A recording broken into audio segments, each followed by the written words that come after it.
When a night's going good, what do I care for the morning? Queen Sugar Season 2, Episode 3. Stay tuned.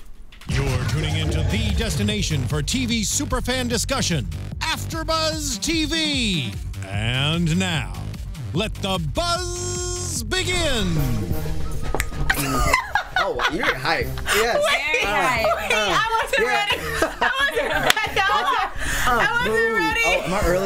No, all right. Hey. Get out the way. Get out the way. Hey, guys. Hey, welcome back to Episode 3 of Queen Sugar. The Landry's better get out. I know, right? I was not ready for the chair to start bouncing. You caught me off guard. She caught me off guard. I got so excited.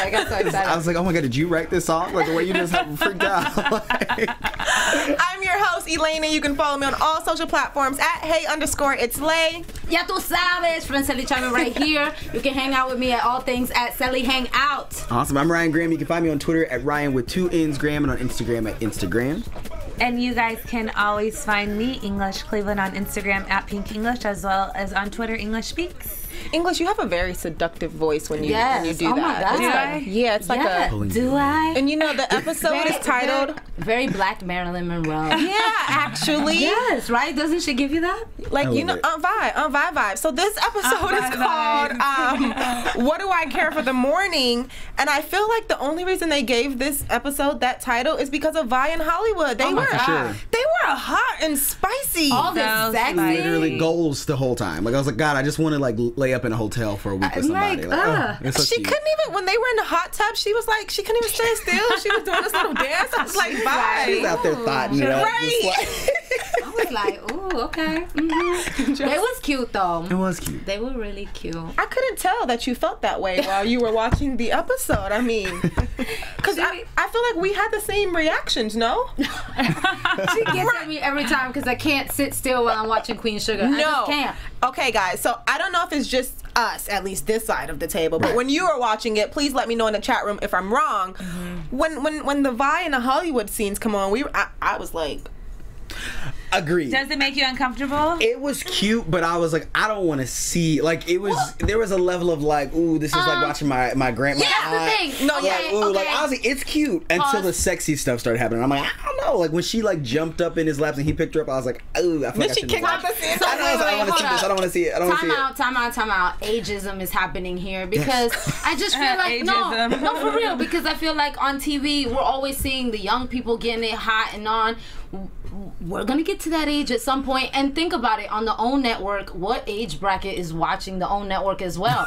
There are a lot of older women that are getting their groove on as well. I don't think it's ageism. I think it's the fact that I call her Aunt Vi. Right. Like, and Aunt Vi be getting it in. Right. And I don't want to be in Aunt Vi bedroom. That's what I'm saying. I have no problems but you want to be in Ralph Angel's bedroom. Yes.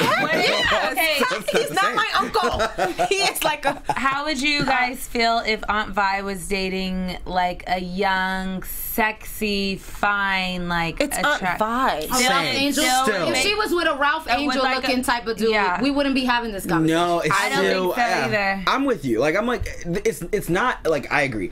I'm happy for Vi. I really am. It's just that I don't want to necessarily see Vi in those positions. Because I'm like, it reminds me of seeing, like, one of my great aunts or something like that. And I'm like, I wouldn't want to see any of my aunts that way. That's weird. Here's the thing. Vi was popping this episode. Oh, super popping. Her hair was up. Her hair was up. She was cute. She looked great. Yes. It's not hating on her or her age or how she looked, or it's the fact that she got picked up and then the shorts, and I was like, like it's a little fine line of uncomfortability. I mean, okay, we know that our parents are busy. Our parents are out there getting down, having sex, whatever, and let's say they? Nope. Yes. As far as I'm concerned, my parents had sex twice, once for me and one for my brother, and that was it. They never did it again. Okay, but you see how you feel? That's how I feel about Aunt Vi. He said twice? Yep, me and my brher, and that was it. I can't take no other times. That's too much. Okay, so let's jump into this episode a little bit. Okay. You have something. Wasn't it funny? We talked about when Vi was making the bed at the hotel. Right, yeah, like who makes a bed? Like, I was like, wait. So no, you said that to me, and believe it or not, I think it was last night or the night before. You know when you on social media and you need to go to sleep, but you not. But you staying up. Right. Staying up. What do I care for the morning?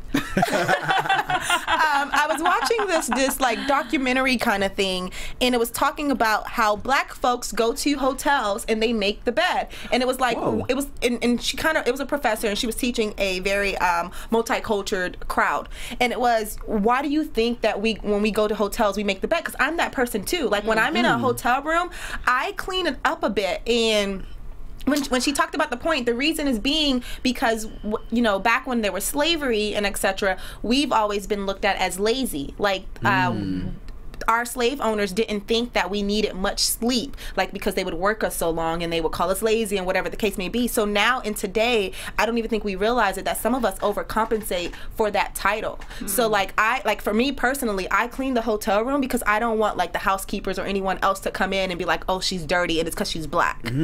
So you kind of... No, that's interesting. I guess like when I think about it, literally I probably clean up after myself, but I think I do it more for like, because I know that a lot of people who do house cleaning tend to be people of color. Yeah. And it's one of those things where it's like, I would hate to make someone work harder when you already, I'm sure people treat you like shit all day long. So if I can do anything to make it better, I would. But definitely, definitely a mixture of that. But I think it was so interesting that you made that comment, and I was like, I just watched something about this. Talk about it.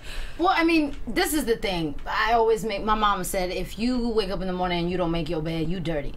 So, in my home, yes, but at a hotel, I mean, I don't leave it trashy. I definitely, like, you know, will move the covers a little bit, but she was like underneath it, like tucking it. I don't go that far. But she also is in the service industry, like you guys all just mentioned, and she's probably just used to, by habit, just cleaning up. And it didn't mean nothing, because once he said that he had 48 hours, she messed it right back up. Right back up. She said, that's all. I can't even take myself serious talking about it. All right, getting into this episode, I mean, there's a lot of meat in it, I feel like, but overall, I don't know if anyone shared this opinion, I was a little disappointed. Like when it ended, I felt that, like, I don't know, I was waiting for, it was too good. Like it was so pleasant. I was waiting for something bad to happen right before the episode ended, and that didn't happen. So I'm feeling a little... I feel like this episode... Oh, sorry. No, go ahead. I feel like this episode was a lot of, like, setup. Because it did kind of feel like it was lacking that, like, dramatic edge that Queen Sugar is known for. And so, it's like they set up the Landry Boudreaux family drama. They reintroduced them, and we see that they're going to be a problem. They set up this whole love interest for Nova. So, like, I agree that it felt like, well, nothing really happened, but it felt like what we're going to get into for the rest of the season all starts from this point, because I think episodes 1 and 2 were like, okay, let's remind you who we are, where we are, and then this episode was like, all right, this is what this season is about. So it's necessary, but I agree, there was a little bit lacking for me this episode. I think it was just like maybe this is just my problem. I was expecting trouble. Like I was like, oh, I'm too happy. Where's like the drama? I was smiling at the end. I want to be mouth on the floor. Like I don't want to be all happy. But you know what's kind of crazy? I think that happened to me when what's that show that came on and everyone was watching, and it was like such a heartfelt show. Queen Sugar. This Is Us. Oh no, Queen Sugar. That too. So, like, it was like, This Is Us, I think we're so brainwashed because we watch like Love and Hip Hop and Basketball Wives and Housewives of Atlanta. I don't watch none of that. Much. I'm just saying, like we watch things like that are like, every show now has drama. That when there is one show that has just straight pure joy, for me it was like that too. I was like, oh my gosh, this is boring. Why is it so long and drawn out? Why is it so soap opera-ish? Why is no one's wig getting snatched? Why is it someone's wig getting snatched? But it's like we're so desensitized, I feel like sometimes. Ken in the chat room has something to say about that. We're used to sterilized TV to end on a cliffhanger, while episodic television usually ends on an upbeat. Yeah. Oh, that's interesting. So, I mean, okay, talking about this upbeat, let's jump right into Kofi.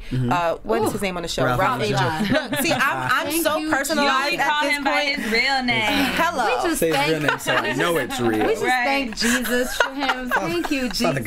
Father God, we come together. Let us say a quick prayer. I feel like he brought us a lot of smiles this episode, because he had a lot of highlights. And I know when we left off from like the first episode and the second episode, we kind of wanted him, like, we talked about how he was getting beat up, and we kind of wanted him to stand up for himself, and he did that tonight. How did you guys feel when he had that conversation in the kitchen after, you know, catching them trying to steal his stuff? when he was talking to Charley.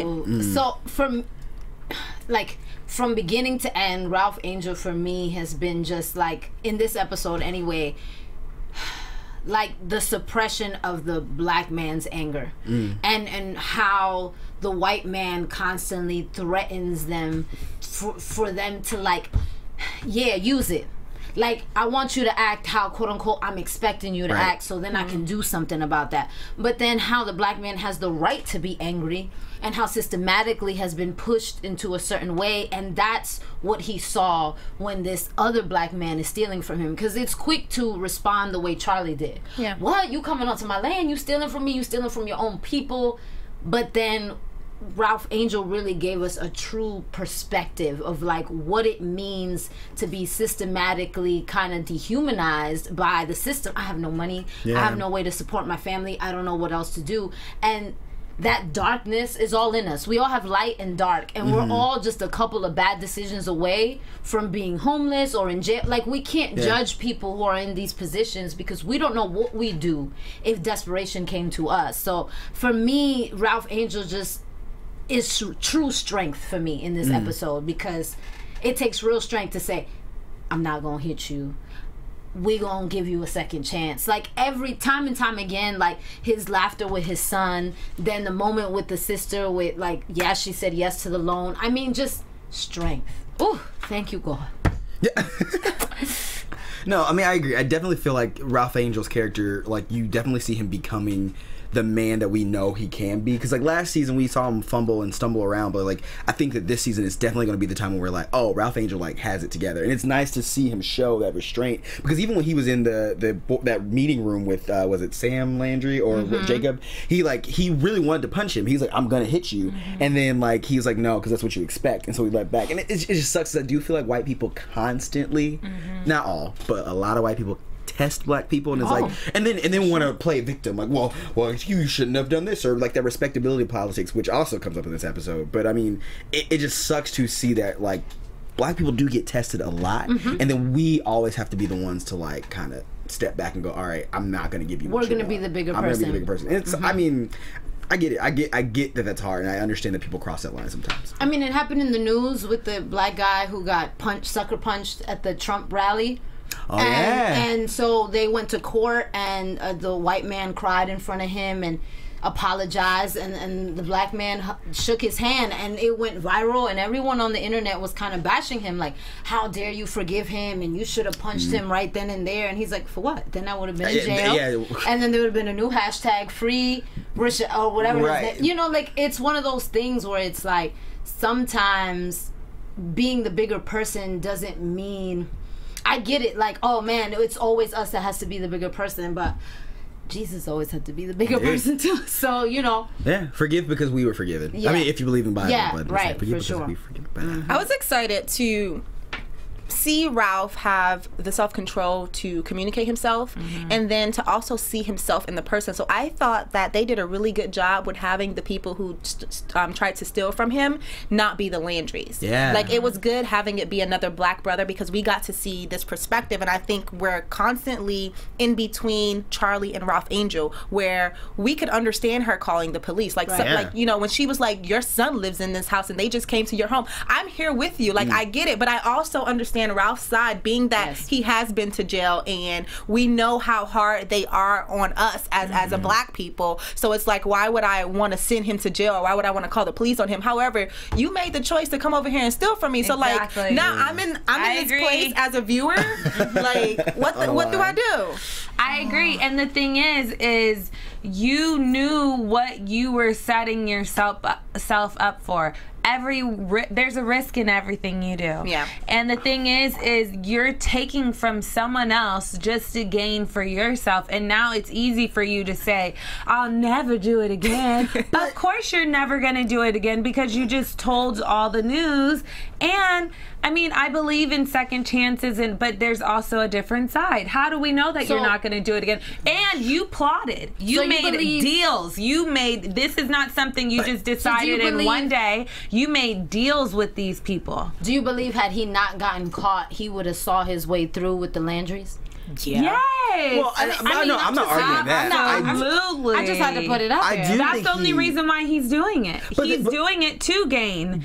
But he's not. It's not like gaining in personal. Like I'm doing this because I'm selfish and I want stuff. It's yes, he is. No, it's from a place of desperation of like I want to take care of my kids and I literally don't. But there's other ways to do it, not by going behind somebody else's back and stealing from them. How do you know that that's not their lives? I know. The thing is, that, how are you assuming that what I'm taking from them isn't something that they need for their kids and their children? You know what's interesting about that? And I think that, like, okay, so this is a scripted show, right? But this is also like our real life. I think that we're always in this position where if you came and stole something from me because you look like me and because I know that we already are a people of that we are want to give you a pass. I want to give you a pass, but and then I have this certain guilt if I don't give you a pass. Like I'm a part of the problem now. Now I'm beating you up, and the world's already beating you up. So it's just like, okay, well, what do I do? Do we hold a standard of right and wrong, or do we just like, I'm gonna give you a pass because I know the world's already hard on you, even though you might not give a damn about me and my family that you just let come into my property? I guess that's a great point. But the thing, in terms of right and wrong, I think that there's a gray area. Like everything's not black and white, and so like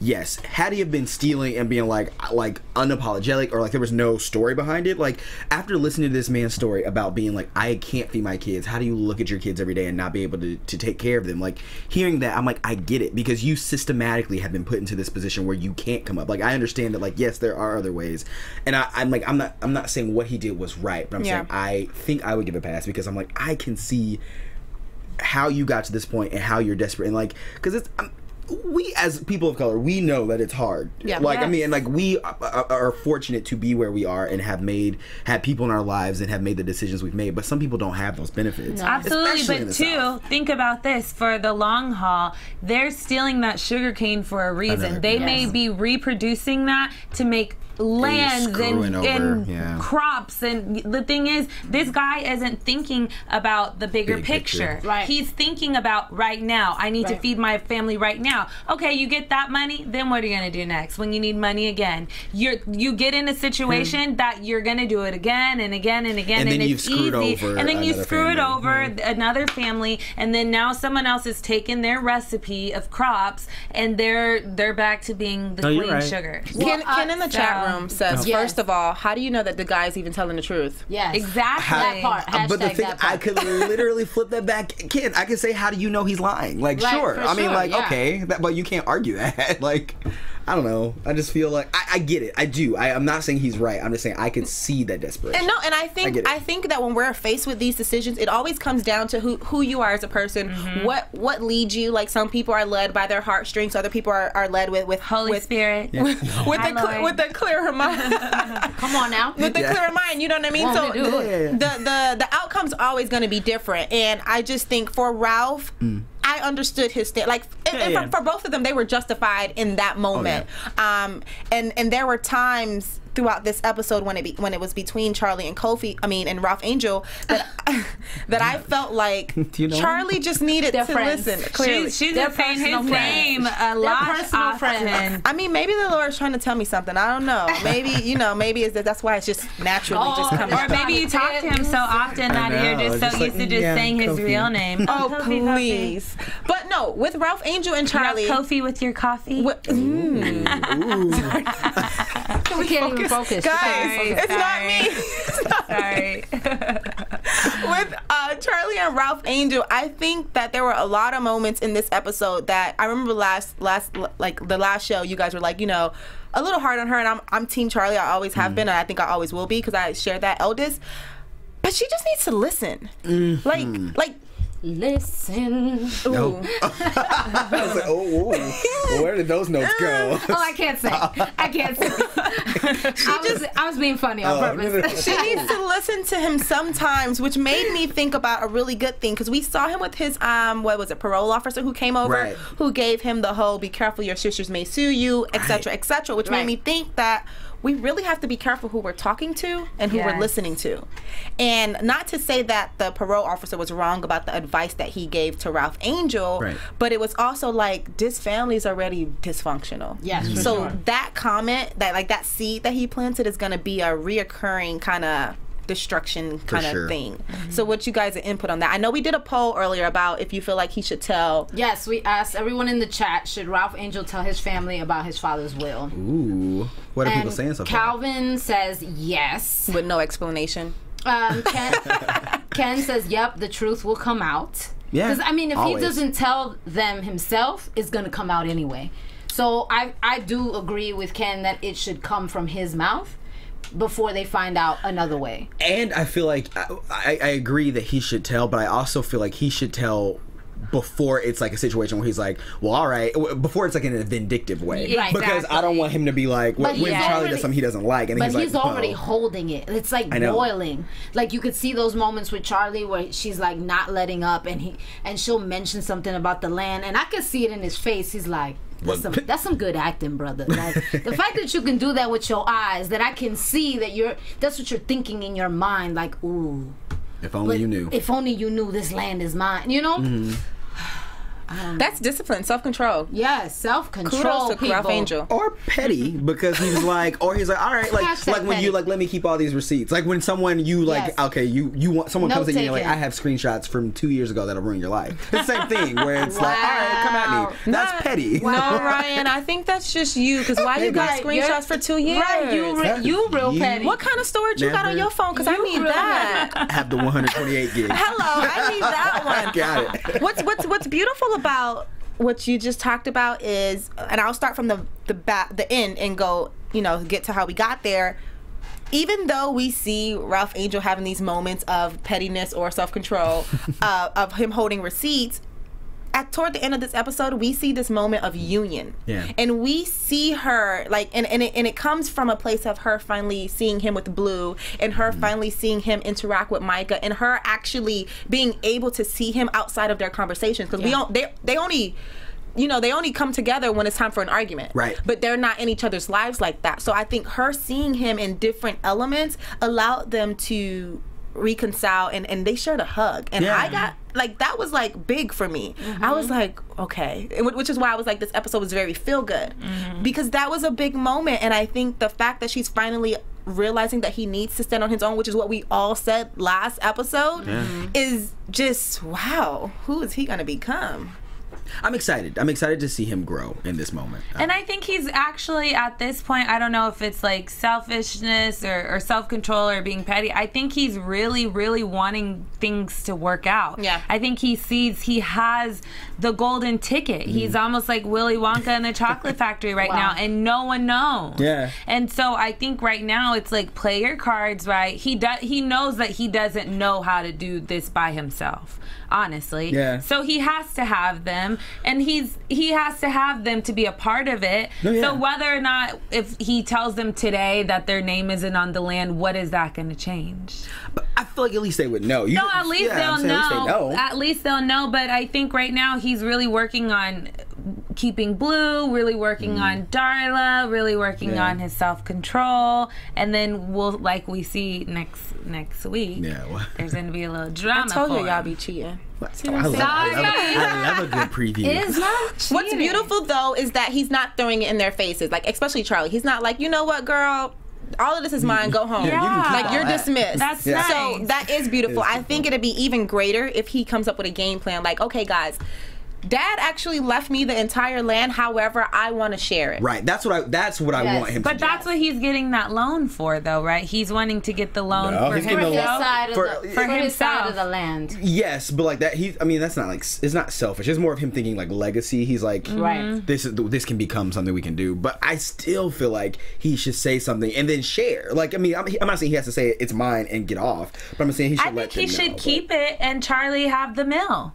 Yeah, she doesn't need the land. They work hand in hand. That's what he can have the land, and she has the mill. They need each other. 100%. JT says he really loved the moment between Ralph and Charlie, that Ralph Angel needed that. Yeah. And even when he said thank you and just like sunk into his big sister's arms. So I'm agreeing with you, although I said it already, but only because I feel like this moment, like, so you guys were right about how this episode is setting the tone for what's to come. Right. This moment was needed because now they can finally be a unit. Like, now this is going to be the foundation for all of what else is to come.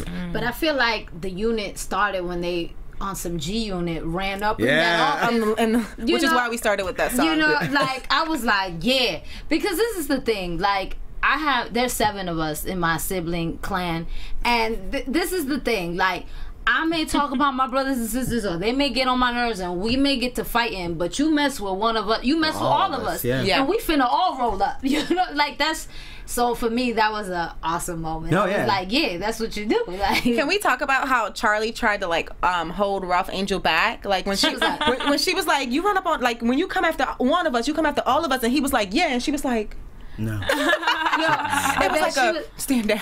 But her, boys. I loved boys. Boys. Right.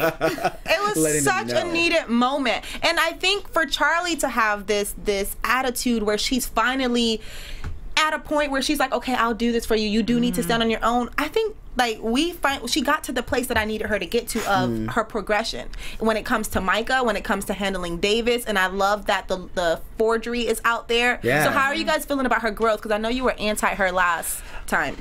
I was just nervous about the fact that she signed that, and then I was like, that, because it felt very petty, and I didn't know how Davis was going to react. Yeah, you sent her to jail. Yeah, I did. I thought he was going to send her to jail. But he was like, I would never. Right, and I honestly, I do not like Davis. I still don't, but I appreciated that he knew, called it out, and said, but I'm not going to do that. Because, like I do believe that he does love Charley, and I mean, obviously he loves his son, but I think he still has love for Charley, and I think that was shown through him being like, you know what, I know this happened, I know what I could do, but I'm not going to, but I'm afraid that he still is gonna also be petty and keep that ticket and be like, all right, if you want to play games with me, I'm gonna release this information.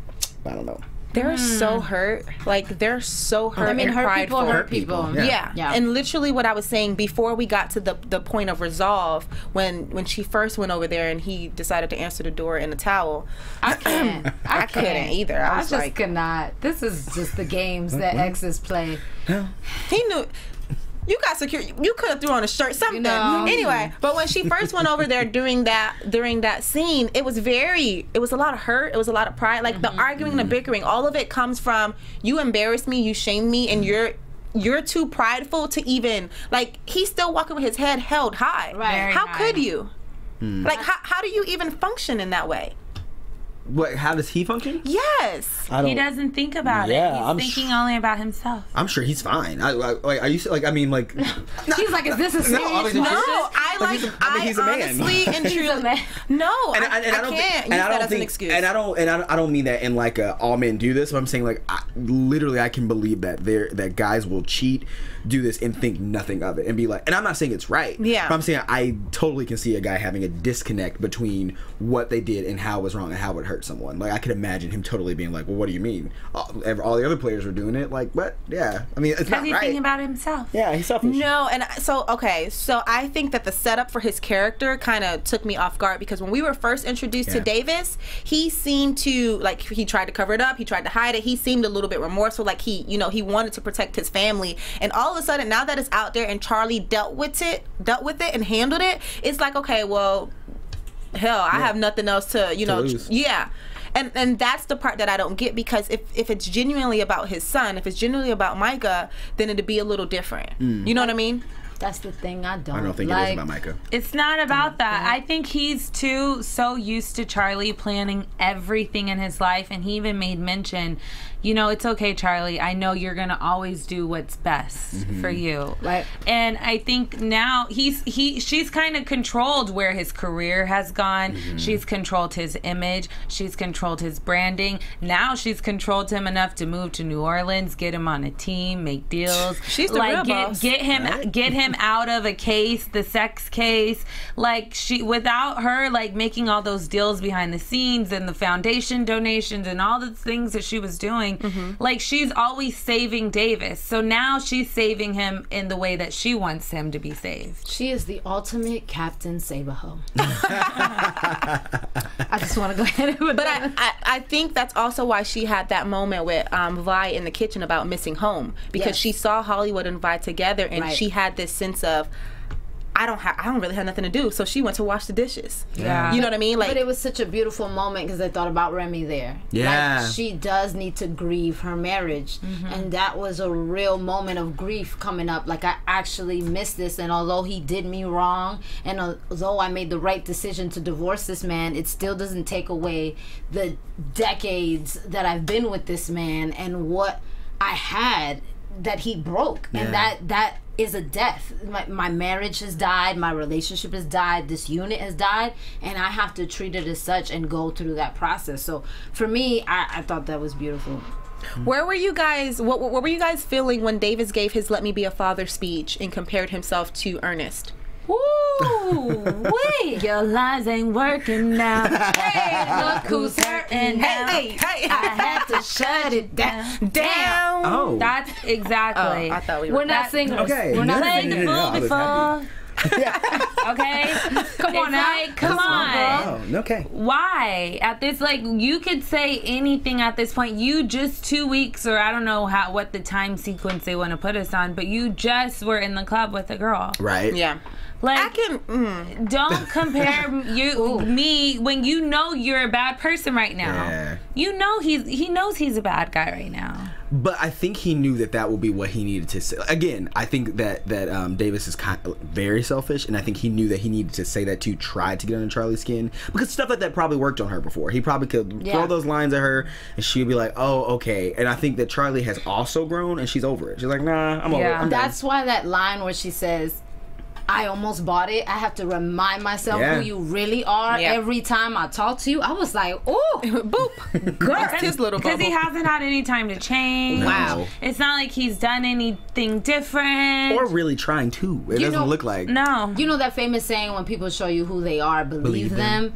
But there is time for transformation and change. But like you said, there hasn't been enough time for that to happen. Right. Do I believe that there's some sort of 180 that he could maybe do? Of course. I believe that everyone can go through some sort of come to Jesus moment. But again, he's not even working towards that. Not right now. So why am I not gonna believe that you are lying, cheating, scheming? Heartbreaker.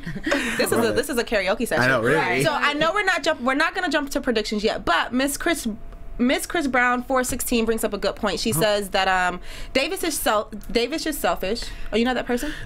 No, Miss Chris Brown. It's just, I'm like, oh, what an interesting choice to be married to someone. You never knew about Miss Chris Brown? You've never heard about her? You know how long they've been married? Since 416. The thing, Come on now. But what I'm saying is that I feel like anyone who is married to Chris Brown probably has no room to talk about anyone else's. Stop. No, into the shade room. Because this point is good. Okay. So she says, Davis is selfish. Sorry to say, he is going to mess up this parenting agreement and he's going to regret it. Micah's going to shut it down. So I only brought that up because, I mean, we talk about Davis in the way that we do, but I kind of don't know what's going to come from, like, Charley having this come into Jesus moment and actually, which is the right thing to do. Let your son's father be there as long as he wants to be, and if Davis chooses to mess it up and walk out, then that's not on you, because you tried to allow your son to have a father, and you know what I mean. Touché. Don't ever stand in the way of a parent, I feel like. Right.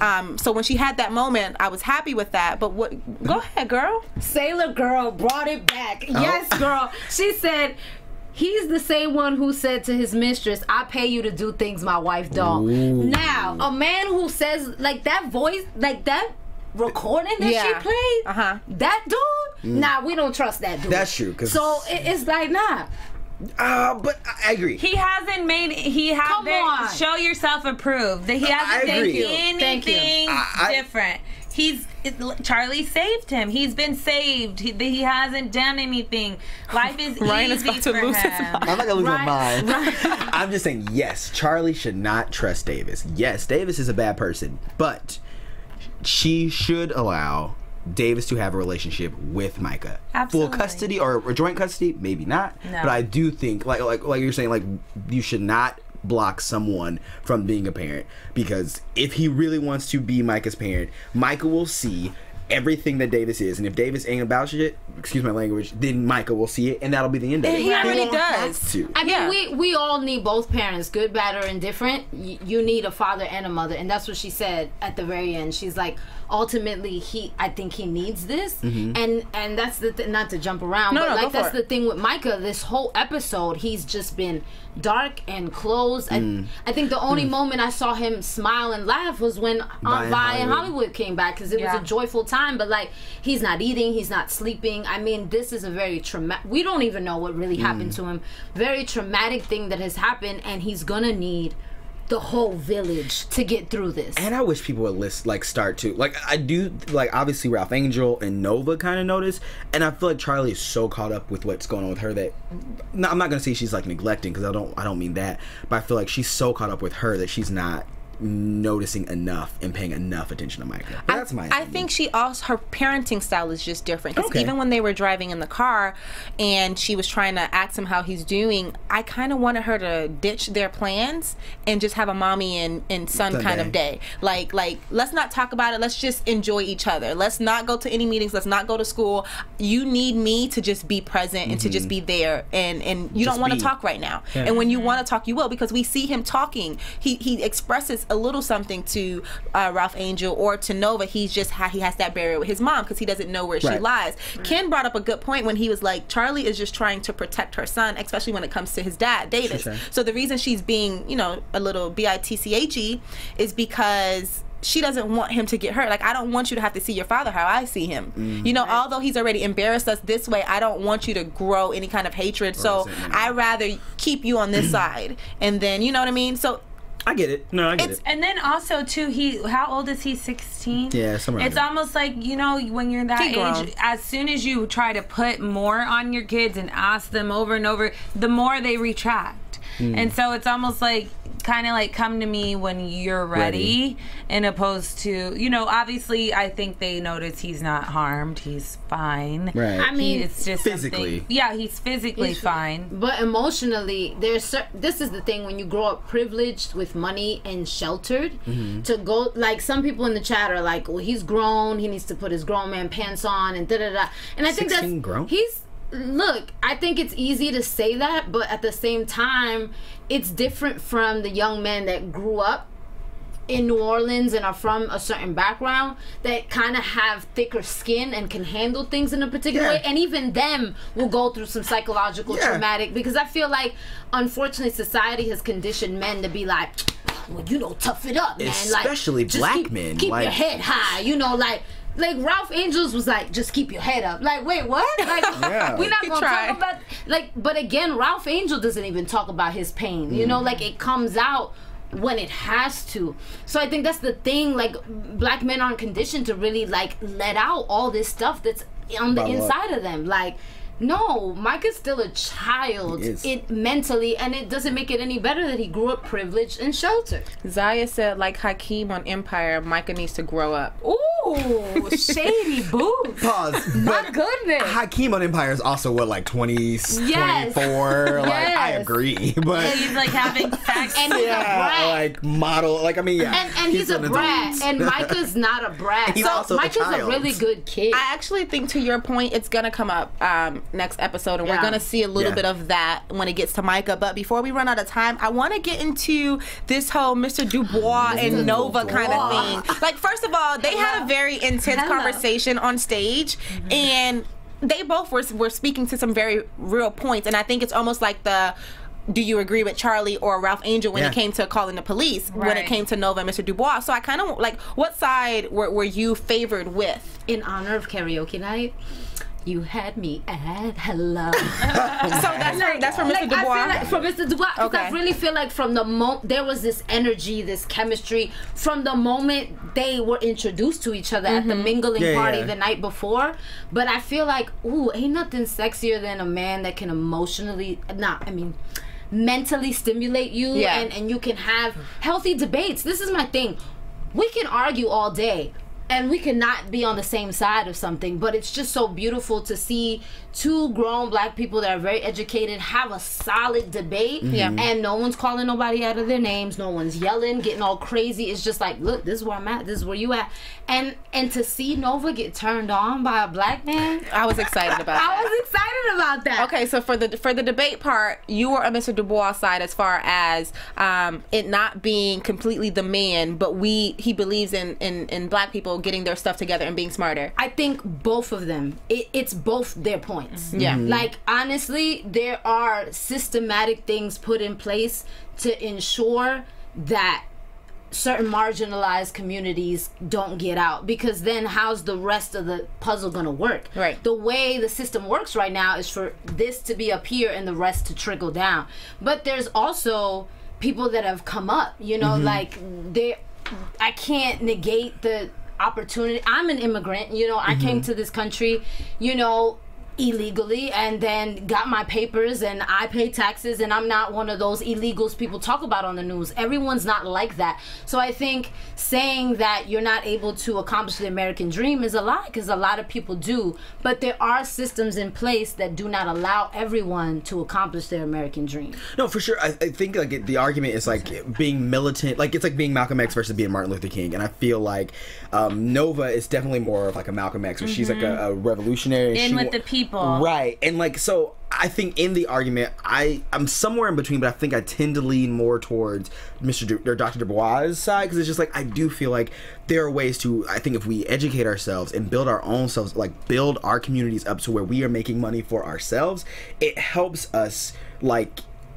get ourselves out of those things. We don't have to depend on money from other cultures. We don't have to depend on other people putting money in our pockets, because like we did it ourselves. So I get what he's saying in that argument, that like by building ourselves up and doing our own, making our own, it puts us in a better position to not be oppressed. Does that make sense? Yeah, I do. I agree, but I have to also agree mainly with Nova, just because I feel like you don't know anything unless you're really a part of it. And it's easy for you to sit back in a corporate office and for you guys to sit in a round table and think of all these innovative ideas to change communities, but unless you're truly in the community with these people and knowing their education level, knowing the grade of teachers that are at the schools that are contributing to these kids to learn to think of these ideas or to think of things, it's not happening. And so there's a block and there's a disconnect, but it's like, where do you start and where do you begin? So it's easy for him to say, well, people have resources. How do you know exactly what this community has resources? How do you know exactly what they have? She's in it with them, and we get a chance to see that all the time with Nova, that she gets down and dirty with the people. She's not afraid. So and I tend to usually favor with Dr. DuBois as far as that macro perspective. However, I never stay there long because of where I grew up and because of who I'm surrounded by and because of who my family is and like my friends. Like, there are my classmates who cannot whose circumstances and situations are just far different. Like, you know what I mean? So I'm always in between. Like, yes, this is what I'm saying. Like, we can be better. We are going to be better. However, right now, this is not what it is. So it's always like, you know, a little touchy. But the chemistry that happened, because while they were having that, he was like, yeah, and it was like when he was talking about her rally, it was beautiful, and you're beautiful, and this, and I was just like, ooh. He couldn't even finish what he had to say. But he said, "You're beautiful work." Yeah. So he snuck, but he snuck in beautiful after that, because he said, "You're beautiful," and it was like this pause, and then work. I didn't hear work. No, he said I was mesmerized at that point. Like this is what Nova needs, and we have someone in the chat room who says like she understands that we kind of want her to be with someone black, but she misses Nova with Calvin, which we brought up last week too. I mean, I miss her with Calvin, but I think that this is something good for her, because this is something that could be out loud. Because we always talk about how she's in her room. This is something that they're on the same side of the fence, even though they may disagree of how to get there. They're on the same side. So having that, and it's healthy. It's healthy debate. It's healthy disagreements. And think of how powerful that union would be. Talk about power couple, like for real. Like that would be the things they could do together. You fight in the office, babe, I'll be on the street. Right. Yeah. And then we're tackling like both parts of it. Right. And then he tried to hold her hand in the park. I was like, sir. Want to drive her to the airport. He kept trying. Coffee. Call me if you ever need a, what's his job? What else was he in? Was he in the show that we just said? This Is Us? That's not, no, he does look like Sterling K. He does look Oh, he does kind of look like Sterling. Yeah. I do want to say shout out to the Queen Sugar writers that are always tweeting. They said they called Dr. DuBois Dr. Black for a really long time until they were able to come up with a name for him, like in the writer's room. Just Dr. Black? He was just Dr. Black for a while. Because they knew he was going to be black. If nothing else, he will be black. Right. It's really awesome to see her in this light too. This very giddy, but I'm saying the room, like the room she was in, and the platform that she has. Like we always see her doing that in her home, but to see her travel somewhere else and kind of still have that essence about her, like that reverence. Like when he closed the door and he was like, "Queen, safe travels." Ooh, like, wait, yes. Please, stop. Okay, so let's jump into some predictions for next week. What do you guys think is gonna happen? Well, I do want to say. Now, There we go. your AfterBuzz TV predictions. I don't know why I get quiet for that. I do want to say, sidebar, that was real cute on y'all, Queen Sugar, trying to make Oprah have like this semi cameo. Explain that to me. I don't get it. Where her Super Soul Son. Well, a lot of people who are fans of the show want Oprah to be on the show, kind of like how she's on Greenleaf. So one of the writers tweeted like, y'all wanted Oprah on the show, y'all got her, and they just had her on the TV. With Ayanla, was it? Yeah. Remember when Hollywood was watching it? They were watching it. And he was like, "This is like a service." Yeah, it's like sermon. What? But it was Super Soul Sunday. You see how they play with us? Yeah, that's how they do. That's how they do. That was actually good. That was real strategic. You wanted Oprah on the show. There you are. You got it. What do you think is so gonna happen? My predictions are this. So Hollywood left this job to like be home full time. Which, as a woman, we're all like, oh, yeah, oh, daddy, yes, thank you, all right? But then when the bills got to get paid, right? Like, and as a man, I think needing to work and that need to, I think something's going to happen there with him trying to figure out who he is without the rig, you know? Because sometimes you identify who you are through what you do. So that's that. And then I definitely think that Davis isn't gonna make the best decisions, and Micah gonna play snitch daddy snitch. He's definitely gonna be snitching on his dad. Like that's just, I feel like he's gonna run to his mama and be like, "Ma, so I seen him do this, and then I seen him do that, and then we know all the other drama. So I'm not cheating. I'm not gonna do the previews. So that's mine. Those are mine." Well, okay, I think that Nova and Dr. DuBois are going to become a thing. I think that he's definitely going to come down. That's a good one. He is. He's going to come down and they're going to date. But I think that Calvin's gonna show up. Calvin's going to come in and he is going to F all of that up. You think he's going to arrest Dr. DuBois? No. I think that they're going to be really good. It's going to be really pretty. And then out of nowhere, Calvin's going to be like, I left my wife. I want to be with you. He had that moment already. But what I'm saying is that he's going to be like there with no ring. Like, I am here to be with you. And she's going to be look like egg on her face. Dr. DuBois is going to be like, a white man, really? It's going to be a whole thing. That's going to happen. I'm with you on that. But then, okay, now to make it crazy, what I think is going to happen. All right. It's going to be at a rally, right? Follow me. Yeah. So it's going to be at a rally. Okay. So it's going to be a big old fight, and then the police are going to show up, and it's going to be Calvin there with a gun. Oh my God. And then Dr. DuBois is going to jump in the way and get shot and get killed. No. 100%. You are banned from predictions because I don't be vibing with your predictions. Like, the man just got here. We're killing Dr. Black. We killed him. Dr. Black. English, what are your predictions really quickly? I just lost all my predictions because I was like, chasing your story, like where are we going? Okay, there, and then he died. I don't know. I honestly don't know. I threw you off. I'm sorry. It's okay. If I had to think of a prediction, I feel like that guy who was stealing is not off the loose. Oh, Henry Lee. Yeah, that's a good one. Yeah, and I'm just gonna say that Davis is going to surprise us and be a really great father and change his life around. Okay. That might not happen, but you know, let's put it in the universe. Thinking. Yeah, let's put it in the universe. Cute. Well, guys, I guess we're going to have to wait until next week where the drama picks back up. Ooh, wee. Yikes. So scared. As always, you can follow me on all social platforms at @hey_it's_lay. Mi gente, follow me at Sally Hangouts. You can follow me on Twitter at Ryan with 2 N's Graham and on Instagram at Instagram. And as always on Instagram at Pink English and on Twitter English Speaks. Until next time, guys. Ciao. Hasta luego. Give me sugar. Give me sugar. No, Vi had enough sugar for us tonight. From executive producers Maria Menounos, Kevin Undergaro, Phil Svitek, and the entire AfterBuzz TV staff, we would like to thank you for listening to the AfterBuzz TV network. To watch or listen to other after shows and post comments or questions, be sure to visit AfterBuzzTV.com. I'm Sir Richard Wentworth, and this has been a presentation of AfterBuzz TV. Buzz you later. The views expressed herein are those of the hosts only and do not necessarily reflect the views of AfterBuzz TV or its owners or principals.